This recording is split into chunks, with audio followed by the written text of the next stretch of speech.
Please join me in the four-way test. If I can get this to work. Well, we don't. Of the things I think, say, and do, is it the truth? Is it fair to all concerned? Will it build goodwill and better friendships? Will it be beneficial to all concerned?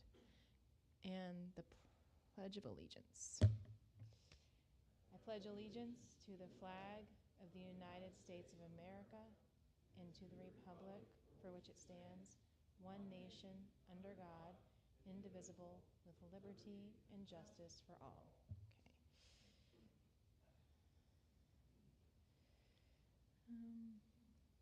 On.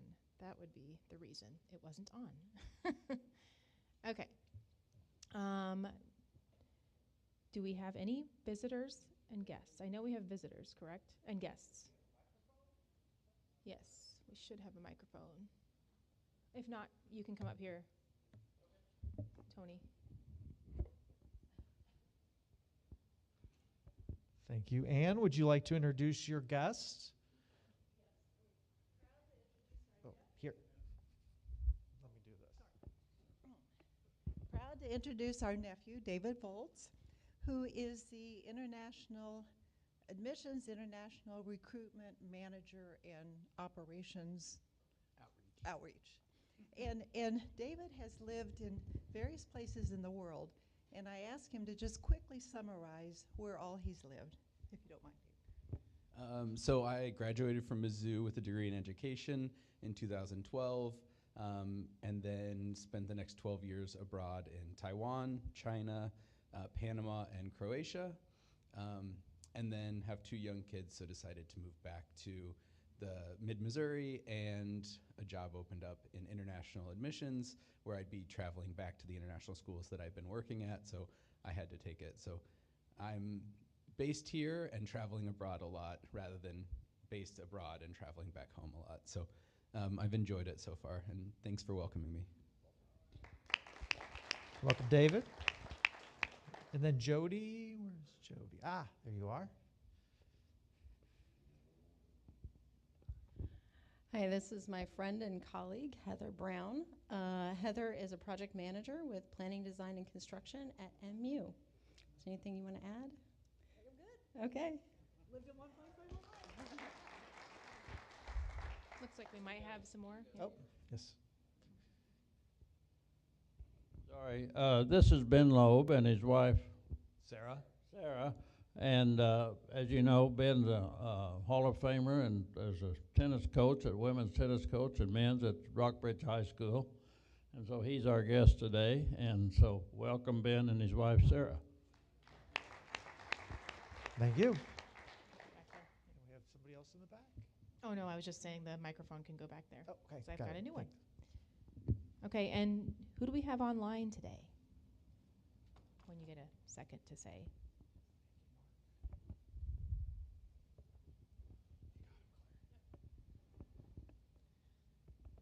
All right, we have Lisa Driscoll Hawksby, Lauren Williams, Bob Churchill, Ann Merrifield, Jennifer Gordon, Jack Smith, Kelly Upham, and Linda Ladd.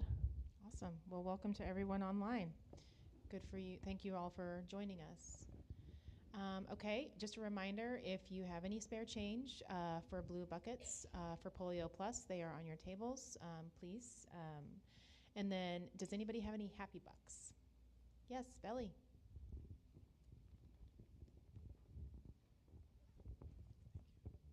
I owe Mizzou $600 towards my degrees. But to my surprise, they actually sent my degree. So when I got home yesterday, I saw a little bit of paper there. It was actually my MBA degree. I was like, what?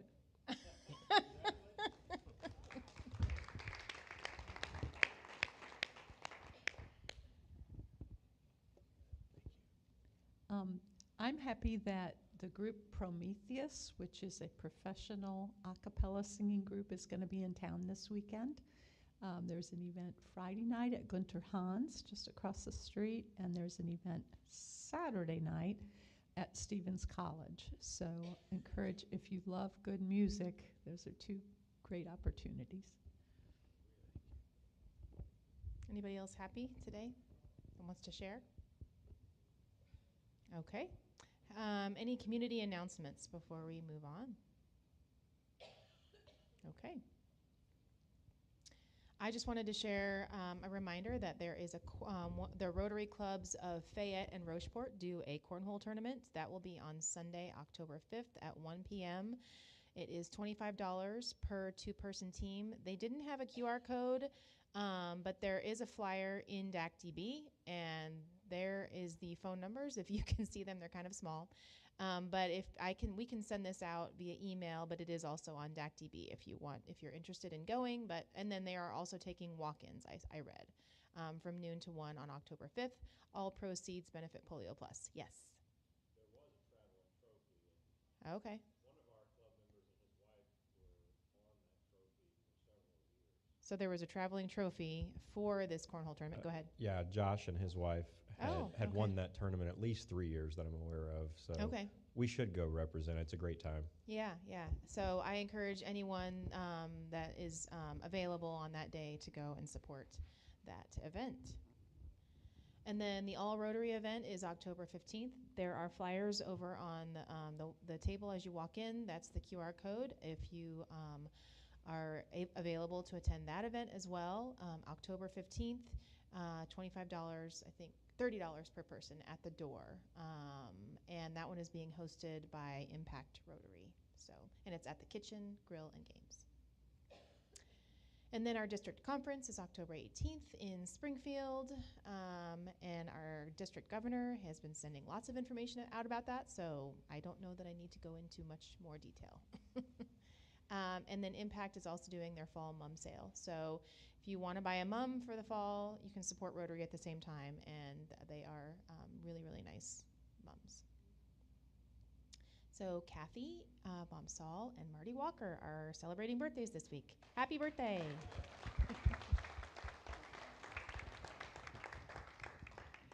No wedding anniversaries this week, but we do have one Rotary anniversary. Carl, happy Rotary anniversary this week.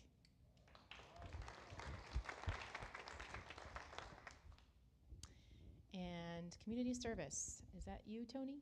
Okay. Thank you.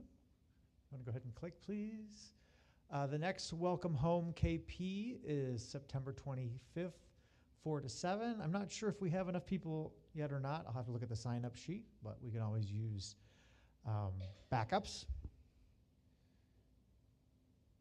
So the bed delivery for Sleeping Heavily Peace is next Saturday, the 20th. I guess that's not, yeah, it's this Saturday. And I have a note from Kelly that said there are short 8 volunteers delivering 30 beds.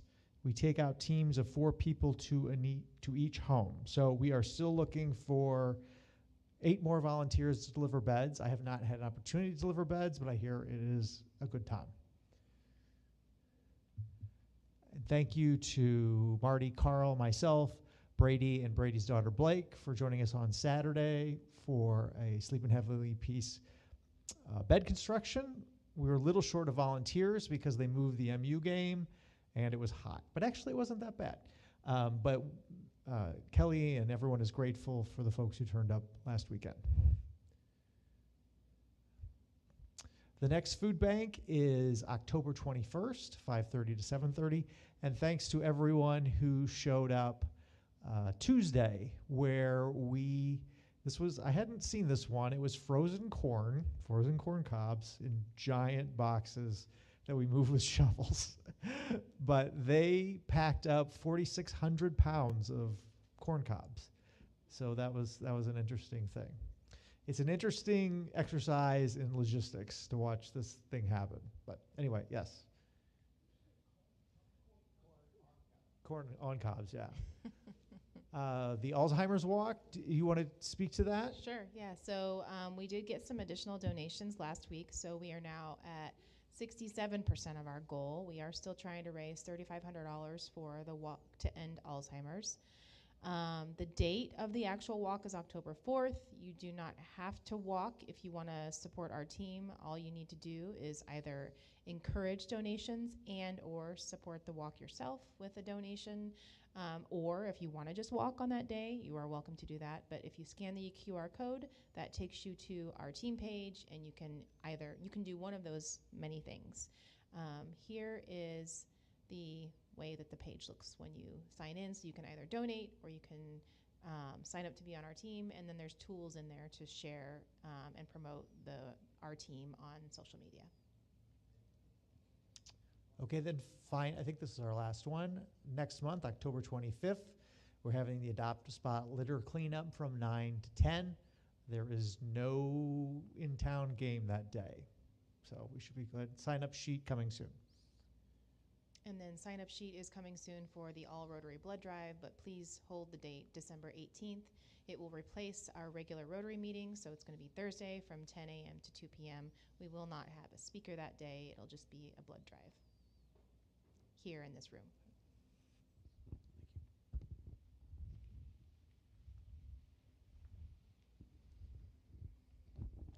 Thank you, Mark. Next slide, please. Okay, our monthly social and networking will be at Edenwell Tavern. Have anybody had dinner there yet? All right, quite a few people. It is a good location and great food, so hopefully we'll see a number of you there on September 24th. Next slide, please. And then we have Pierpont, the general store, and that's always a good time. Hopefully the weather's good. Hopefully it's not as hot as it's been recently, but that's always a great time at Pierpont. Next slide, please. And then we have our monthly social networking at Shakespeare's, and that's also going to be a fundraiser where whatever we buy that day, to include gift cards, or even if you just stop in there and have lunch that particular day, tell them that you're part of the Rotary Club of downtown, and we're going to get 15%. So that's an easy way for us to make some money. Next slide, please. One other thing, we had a board meeting this morning, and one of the things we're going to do at the board is we're going to start posting our minutes on DACDB. But we also talked about sending out a email, and I sent it to this morning, where I want everyone to nominate a not-for-profit in the Columbia area. In the past, we've voted on who to donate to, and we want to get back to that particular tradition. So please email either myself or Rachel and who you think you want to have as a not-for-profit, and then we'll have to invite them, and then we'll give them some money that we have saved up. In fact, a number of people have already sent me back a nomination. I think some people sent 5 or 6 nominations, so I think we're going to have a good runoff here later on. Next slide, please. New Generations Committee, I know Kelly's online, and we've got 2 slides here. Next slide. And we've already identified the dates for next year when the Rotary Youth Leadership Academy is going to occur. So we've got that. We've got, I think it's 2 or 3 people that we send every year, and it's $600 per student. We'll pick that up. So if you know of a student in any one of the high schools around that wants to go to the Rotary Youth Leadership Academy, let us know and we'll get the application to them. Next slide. And then we also updated the Rotary scholarships now too, which are now called the Cindy Miller Mustard scholarships. So if you know of any seniors out there, let them know there's a $1,000 scholarship that Rotary donates every year. Are these Thank you. the recipients from last year? No. Pardon me? Okay, so what are the names? Oh, the names up there are the counselors that they need to contact. I see. Okay, got it. Okay, next week, John Fabsitz will be providing an update on Columbia Rotary Club's foundation, so stay tuned for that next week. And this week, without further ado, I would like to introduce Eric Morrison, our speaker. Eric is a proud Mizzou graduate and former member of Marching Mizzou, where he met his wife, Amy. He currently leads external relations for Mizzou Athletics, building key relationships within the university community and advancing outreach efforts for the program. Eric spent nearly 2 decades in Columbia's financial and banking community, most recently as president of Sunfold Financial. He recently served as board chair of the Columbia Chamber of Commerce and continues to serve the boards of Shelter Insurance, Regional Economic Development, and the Columbia Area Jobs Foundation. His career with athletics began in 1998 and includes roles in media relations, suite operations, and fundraising. He later became Associate Athletics Director for External Operations, overseeing ticketing, marketing, media relations, multimedia rights, and the Tiger Scholarship Fund. Eric, welcome.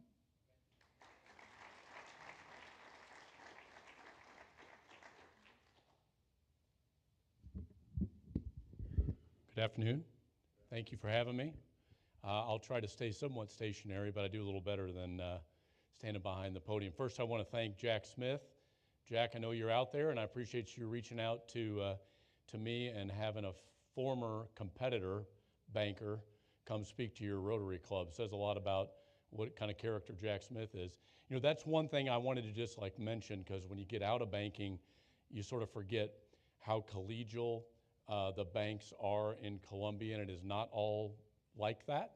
I think we may not know as citizens what a valuable resource that is, that all our banks here in Columbia really work well together, sponsor a lot of things together, support a lot of things together, and we did that really well until David Clitheroe got into the banking business, and now, that's not true, you all know that. David's a big part of that, and so really appreciate the opportunity to see a couple of folks from the banking community. I don't have slides prepared. I know it'll surprise you, but Mizzou Athletics typically brings up some questions.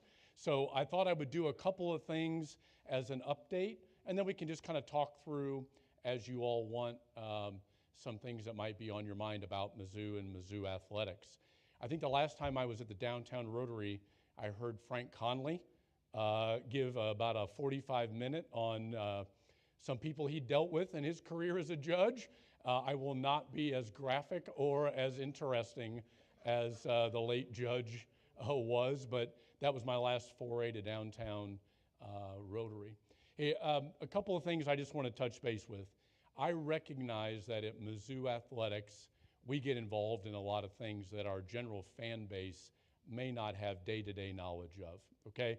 And so I'm going to talk about one thing to start that may be something you're peripherally know about, maybe you've read about, but I hope to sort of put a little bit of light on a topic, and that is the concept of NIL, okay? Everybody generally understand NIL, right? Name, image, and likeness. This is the opportunity for our student athletes to be compensated for their name, their image, and their likeness. I was going to talk about the North End Zone project, but Jody and Heather are here. They're going to take all the questions on the North End Zone project. So name, image, likeness. You know, that is relatively new in our business, but I would offer that it is generally misunderstood, okay? So NIL passed as part of something called the House Settlement, okay? And the House Settlement happened last year, where student athletes had filed suit against the NCAA and our major conferences, including the SEC, basically saying, hey, we can't make money on our name, image, and likeness the way anybody else can because we're part of the NCAA. And these antiquated rules of the NCAA keep us from receiving that benefit. Frankly, that's not fair. So we lost a bunch of lawsuits as athletics, which led to this House settlement. So the House settlement does a couple of things. One, it allows student athletes to make money on their name, image, and likeness. That can be as simple as a student athlete going to Gunter Hans and getting paid to do social media posts, show up and do an autograph signing, appear in an ad that shows up in Como magazine, okay? It can be as complicated as Bo Prabula doing something for DoorDash, right? And it's a national campaign, and he's appearing places, he's doing social media, he's doing commercials. Name, image, and likeness. It can be taken advantage of by any athlete in any sport. So it does not just have to be our starting quarterback. It does not have to be a starter. It does not have to be someone that we might all recognize. It can be any student athlete can take part in name, image, and likeness. What happened with name, image, and likeness? Right? There were no rules. when we first started name, image, and likeness. And so you had this, what's been referred to as the Wild Wild West, where people were paying kids significant amounts of money to show up at my grandkid's birthday party, right? Or to sign this football. And so the NCAA basically said, we can't control that. So the leagues got together and created something called the College Sports Commission, CSC. And the CSC is now the watchdog of NIL. Anything over $600 that a student athlete makes from NIL must go through a clearinghouse with the CSC. And it must be for a business purpose, and it must meet market, what do they call that, pardon me, fair market demand and pricing for what they get compensated. So that we get away from, let's pay somebody $5,000 to show up at my grandkid's birthday party for 10 minutes. But that we get to the student athlete actually having an action to complete, and that the amount they're paid is fair and within market value. So everybody following with me so far? We can do NIL. Anything over $600 has got to go through the clearinghouse. So we have now a whole team of people in athletics that are managing that, right? Who's getting opportunities for NIL? Let's take Missouri Farm Bureau Insurance. We have a very good relationship with them. They are doing a sponsorship deal, and certain student athletes appear on social media, do some commercials for them as hometown heroes or hometown tigers. I don't remember the exact name. But what they are paid goes through the clearinghouse, is approved, and they have to do their activities. But there's also something called revenue sharing. Everybody heard that name, or that word, right? Revenue sharing is different from NIL. Revenue sharing is the second way that student athletes are now paid, and that's the University of Missouri paying our student athletes for their name, image, and likeness, essentially, as one of our student athletes. Okay, so truthfully, the majority of that revenue sharing goes to football, men's basketball, and then there are a few other sports that receive revenue sharing. So that's a second way that student athletes are now paid. NIL, they can all do. Revenue sharing is limited to certain sports, and that is determined by the coaches who gets paid what. And then remember, over here is the third thing. Last time I checked, we still give away degrees at the University of Missouri. We are an education institution. It is a scholarship, right?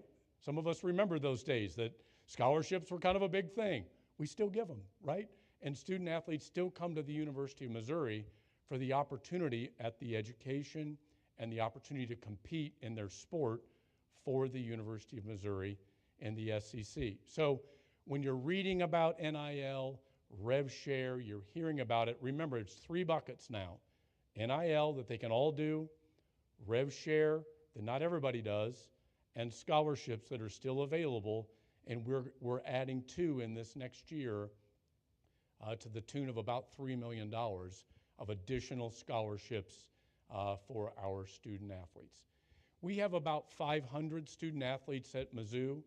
I would offer to you that about 100 to 110 of them are doing NIL or have some kind of revenue sharing from us. So what gets reported is that like everybody is getting it.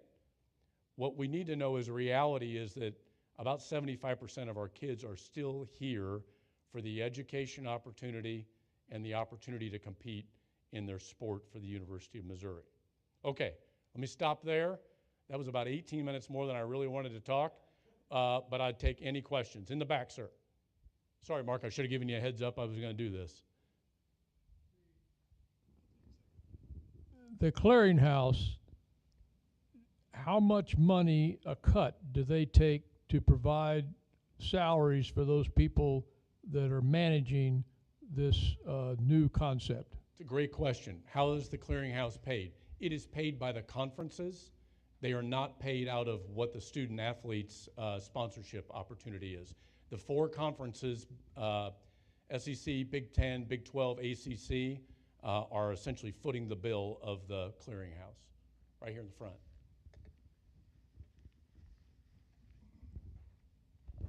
lots of questions, but I'll try to keep it brief. That income, is that 1099 or W-2 income? That is 1099 income. And so what sort of tax advice are these student athletes receiving with regard to some of those larger arrangements? Yeah, great question. So part of the House settlement put in place certain requirements we have for financial education, including tax preparation. And so we provide tax workshops to our student athletes. It's at least quarterly, but it might be more often than that for them to attend. I would suggest that a number of our student athletes that are making rev share dollars already have some sort of representation, be that legal, financial, otherwise, that are helping them with that. Our responsibility, I would call it, and we take very seriously, is that 4 or 5 years from now, the University of Missouri should not be known as this place where kids got paid but do not have anything to show for it. And so what we take very seriously is our opportunity to provide those services to sort of alleviate that risk. I'm interested in the revenue sharing. You're talking about only certain sports, basically people participating in that sport have an opportunity for that. Let's just say you have a absolutely star volleyball player that you want to bring into Missouri. You're saying you cannot pay that person? We could pay them. That would be just part of a rev share, right? We could do that with volleyball. Or we could also help them facilitate third-party NIL, name, image, and likeness, where we would facilitate sponsors that would compensate them. Well, who decides that? It's a good question. The revenue sharing allocation per sport is decided by our athletic director and our administration on an annual basis in consultation with the coaches. The NIL piece, we work with our multimedia rights partner, Mizzou Sports Properties, so Learfield from down in Jeff City. They're working with sponsors all the time that are interested in specific sports, and then they work with the coaches on, okay, I'd like to pay this individual $1,500, I'd like to pay this individual $5,000, this individual $500, and then we essentially put all those sponsors together to make the puzzle work. It will change on an annual basis. We have the opportunity to say, you know, we didn't do enough for this sport, or we did too much for this sport, or the market changed and we need to do something different. I'll just be transparent in here. Gymnastics is one of those sports for us, right? We need to really be thinking about how are we supporting gymnastics, because they finished third in the country last time I checked, and they're a sport that has been very, very successful at Mizzou. So we have to keep our eye on how our competition and how our success sort of comes together as we determine rev share and NIL. I seem to recall an earlier presentation here at Rotary about a nonprofit that had been set up to share and disperse the It's a really good question. I'm guessing, I've been at Mizzou about 13 months this time around, but I'm guessing that was related to Every True Tiger, which is a third-party marketing agency that we work with to reconcile and work through the contracts on behalf of all of our student athletes on their NIL. Initially, that was thought to eventually evolve into a not-for-profit, just like in many things in life. Because of the actions of a few, the laws for everyone got set up. There were some people that really tried to take advantage of the not-for-profit status as a way to get around the rules to pay student athletes. And so as a result, they are no longer a not-for-profit. They are a for-profit agency that we contract with. Good question. DC. I think everyone's aware that Texas Tech went out and recruited a softball pitcher, and I understand the sum was around $1 million, give or take. Do you foresee a salary cap, or are we just going to let the market determine how much you pay for a quarterback? And secondly, is there any jealousy or envy that you can tell when the quarterback makes a lot of money and the center doesn't make any?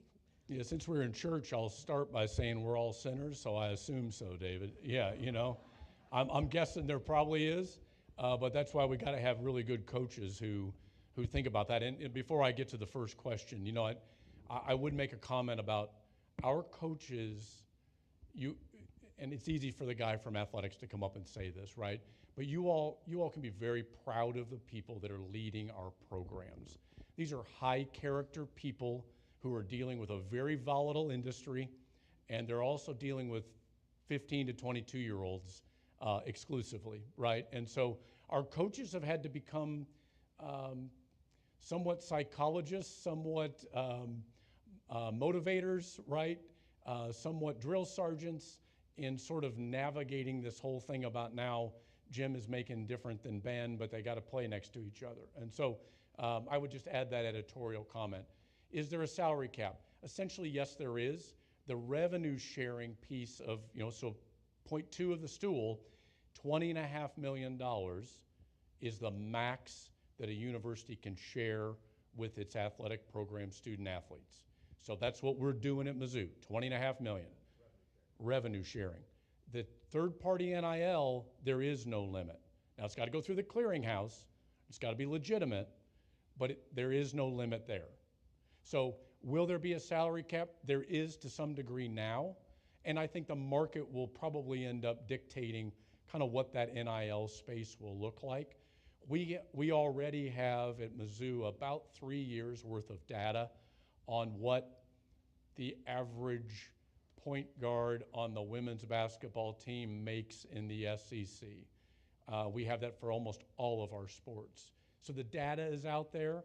I think now the market's sort of just sort of adjusting to what that data is. David? We got 4 questions in a row here, so I know everybody's eager, but so if you raise a hand, I'll see you, but you got to be in line. Go ahead. All right, Mark. Change gears just for a moment. Sure. A football player, could be any athlete, gets injured. Who covers that injury until that athlete recovers? And if that athlete does not recover while they are at Mizzou, who continues to pay for that recovery after they graduate? It's a great question.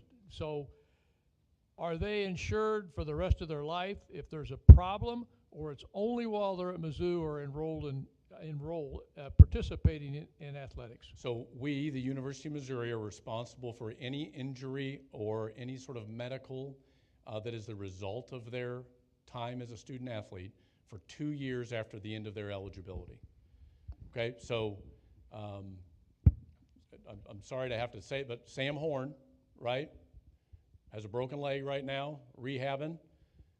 Even if he goes and plays for the LA Dodgers through their farm system, right, we will be responsible for Sam's care 2 years after the end of his eligibility at the University of Missouri, okay?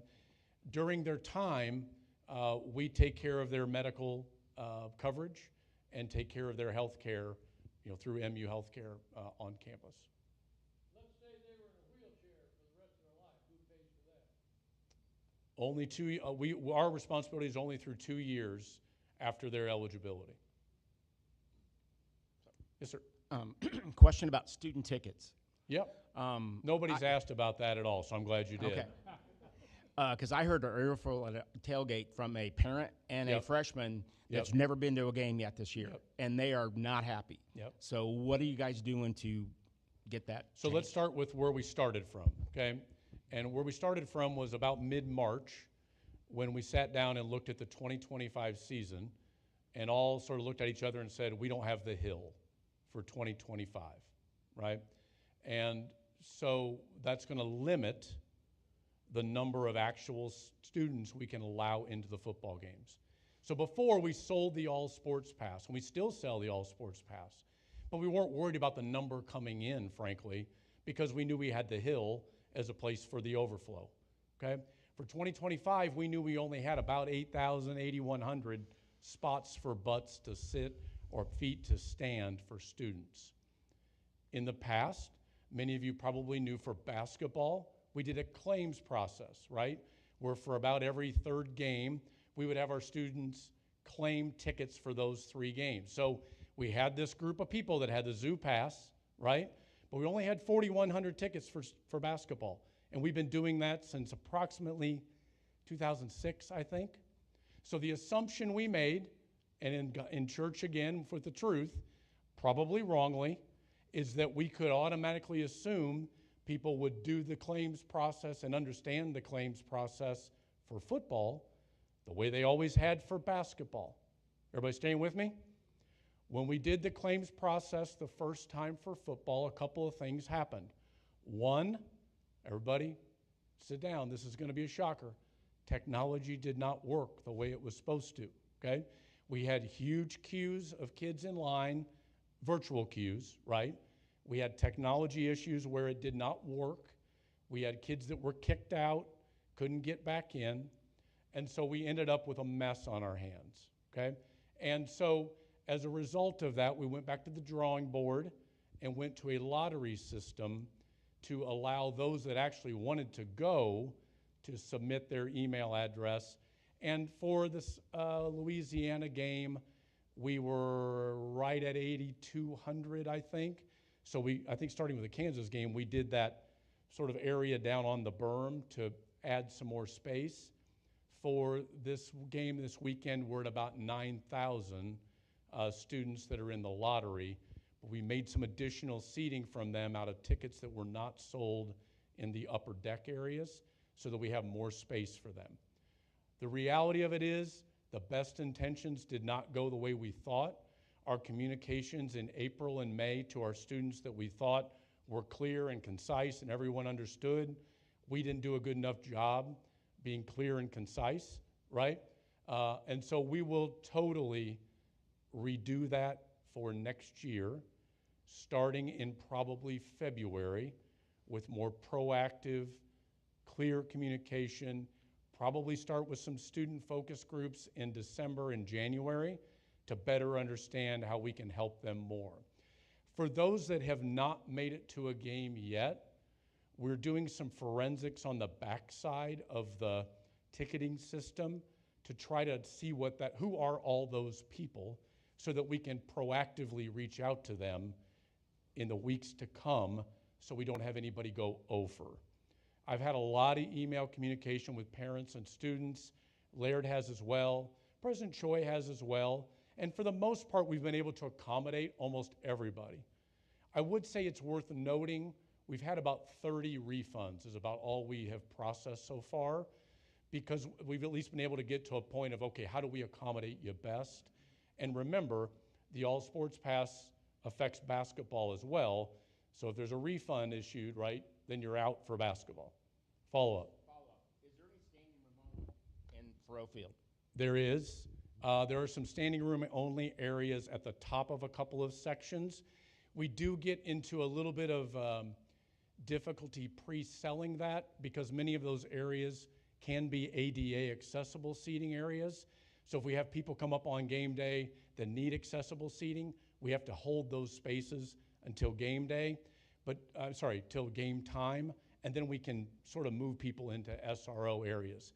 There's a couple of places we're looking at the stadium for future games where we might be able to do some modifications and create some more SRO.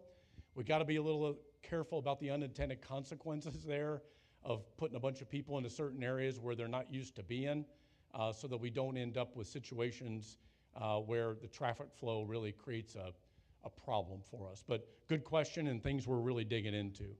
Andrew. Yes, thanks for this rapid fire here. You're doing Yeah. a great job. Okay. Quick question about concessions and concession sales.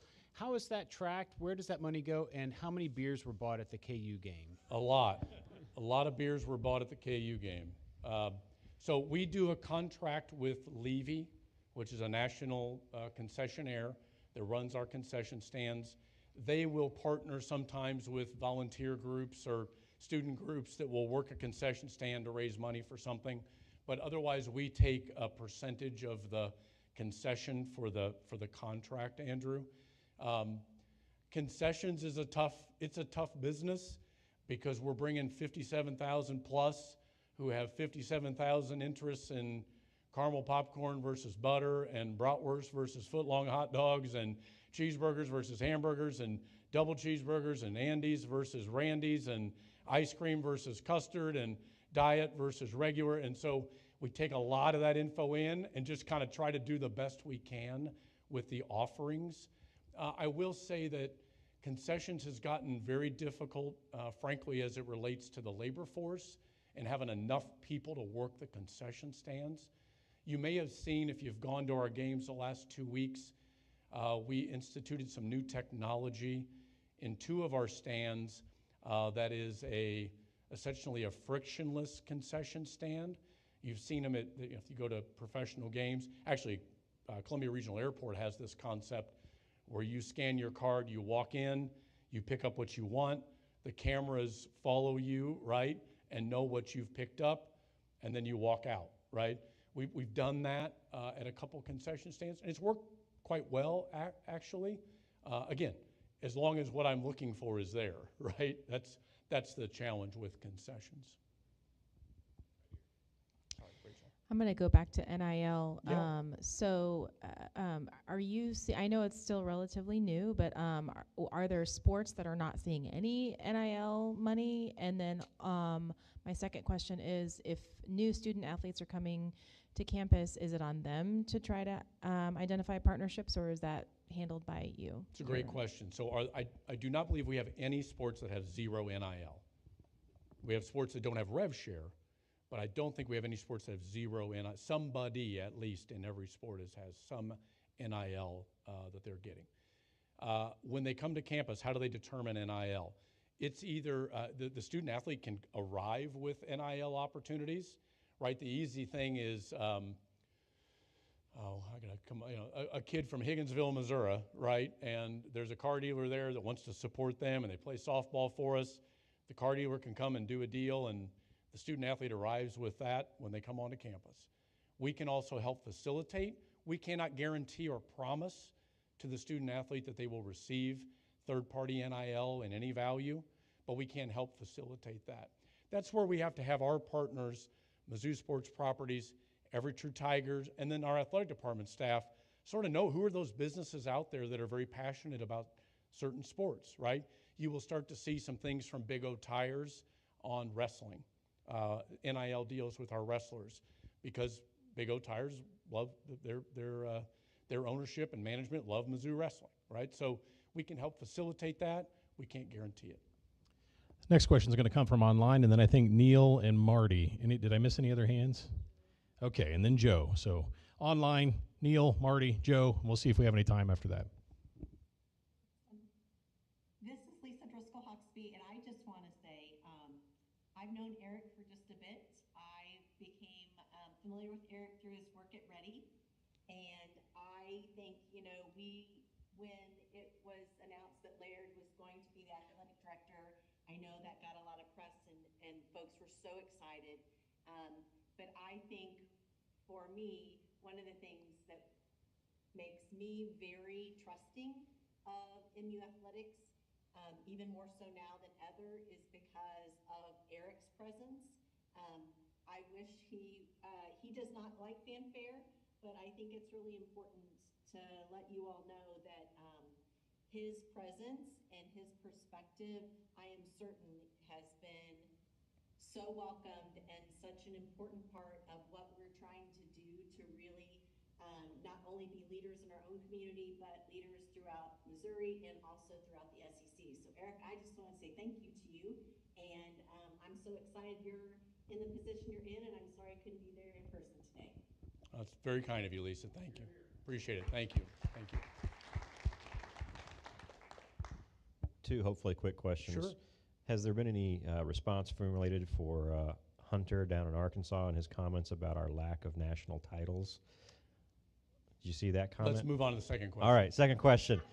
I grew up in the South. Conecuh Sausage, are you familiar? They're an SEC sponsor. Uh-huh. I see their I've logos seen 'em, yeah, everywhere. I've seen 'em. Do we not have any of their products in the stands? Do we not have it? So those hot dogs are wrapped in a Conecuh Yes. wrapper, but those are not Conecuh dogs, are they? I do not know the answer to that Who question. do I ask? I'm sorry. I can find out for Okay, you. great. Yeah, No, I can find out. I grew up very near Conecuh County, Alabama, Okay. and I'm looking for product. Okay.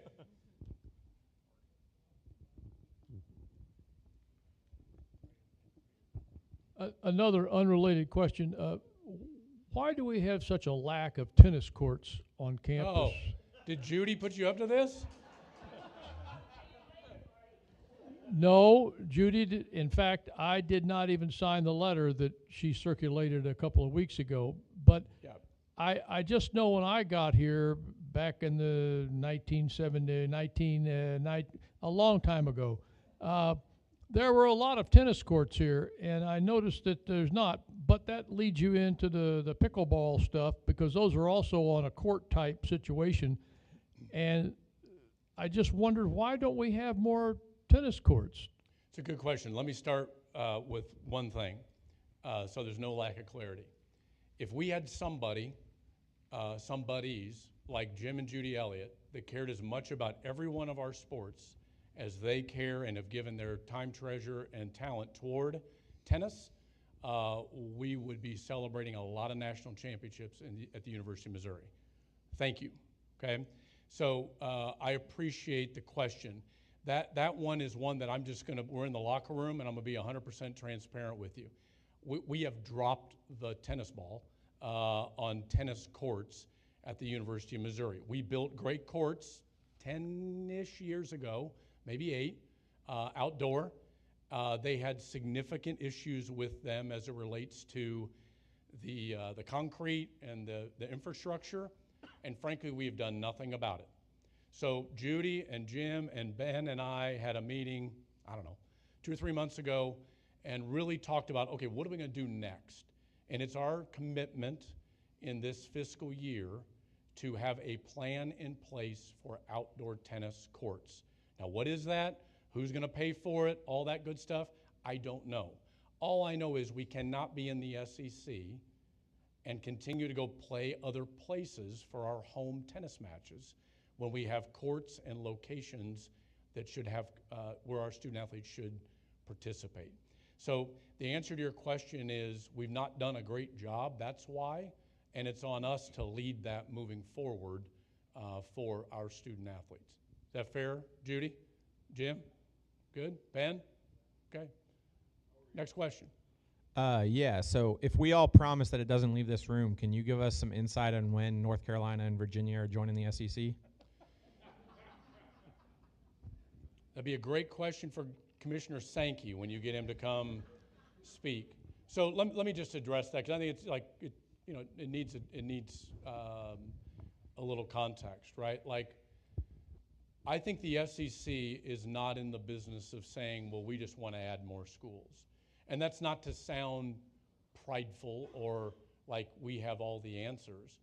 Certainly, we're very fortunate to have Commissioner Sankey as our leader of our league, internationally recognized as maybe the name in college athletics right now. But the SEC,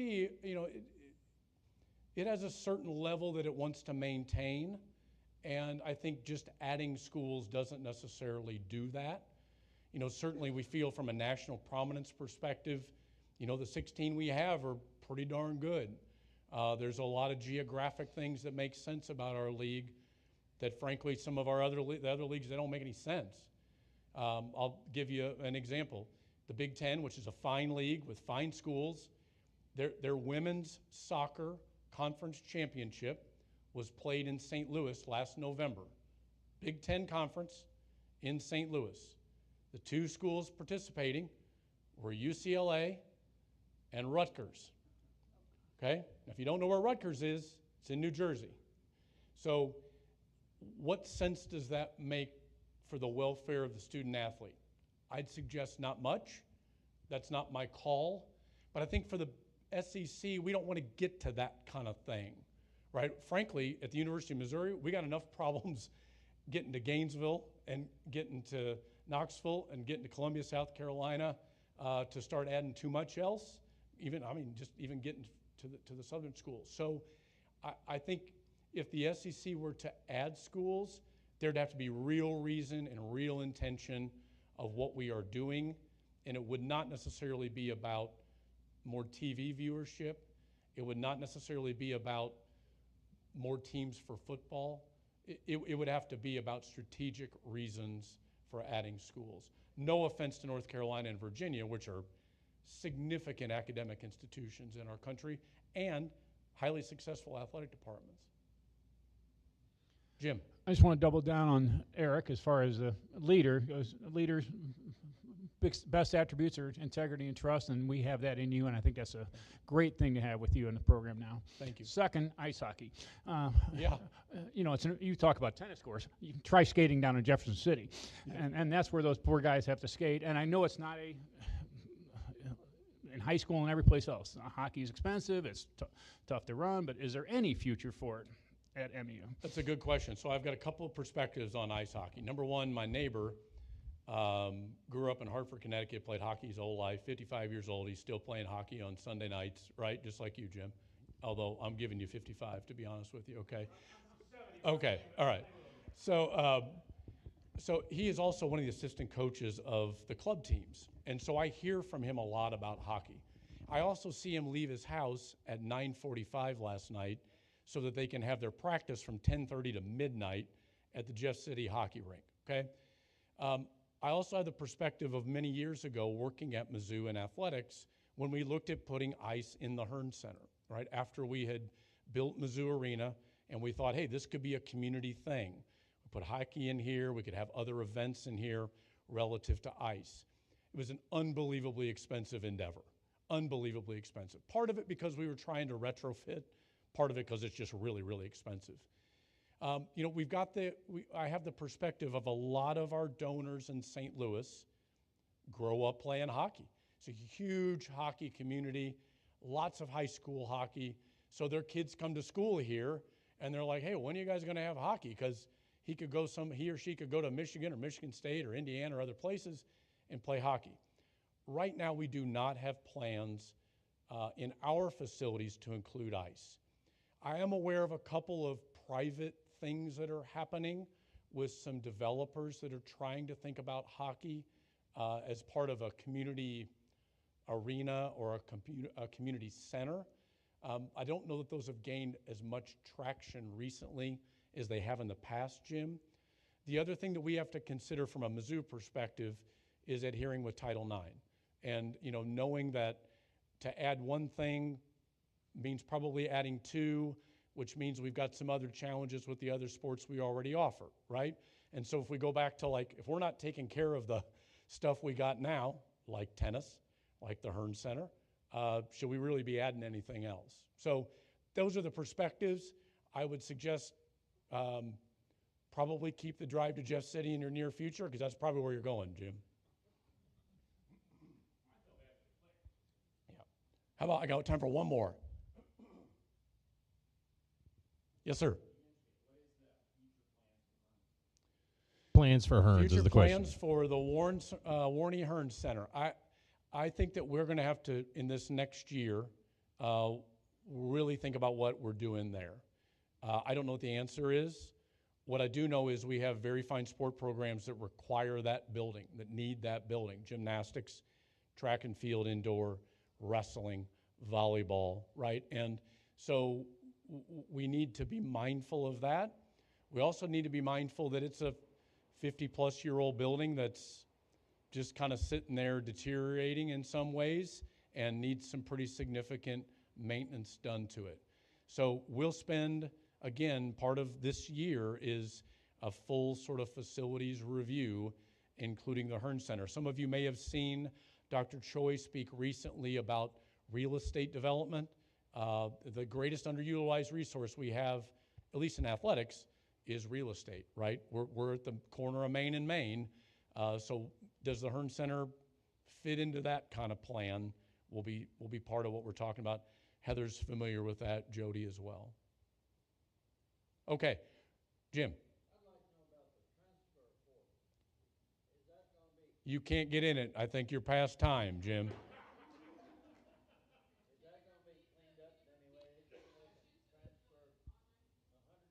Yeah, the question's about the transfer portal.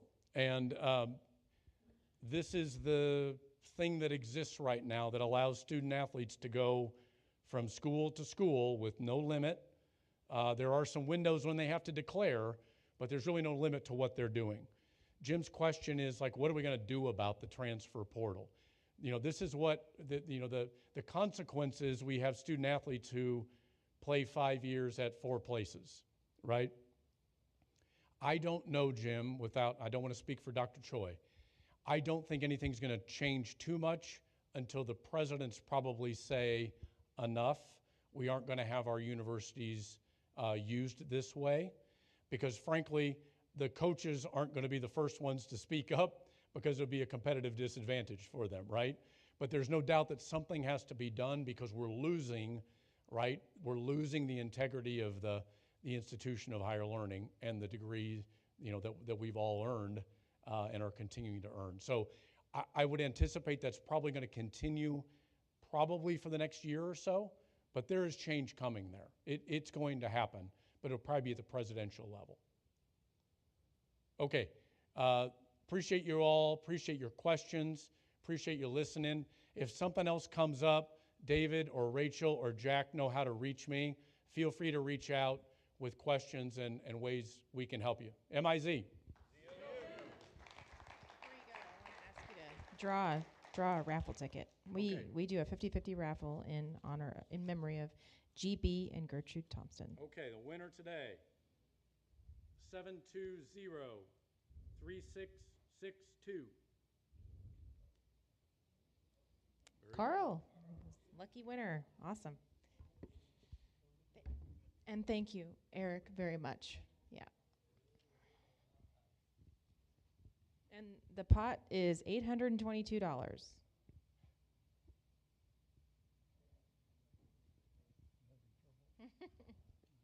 All right. You want your $10? Okay. Thank you very much.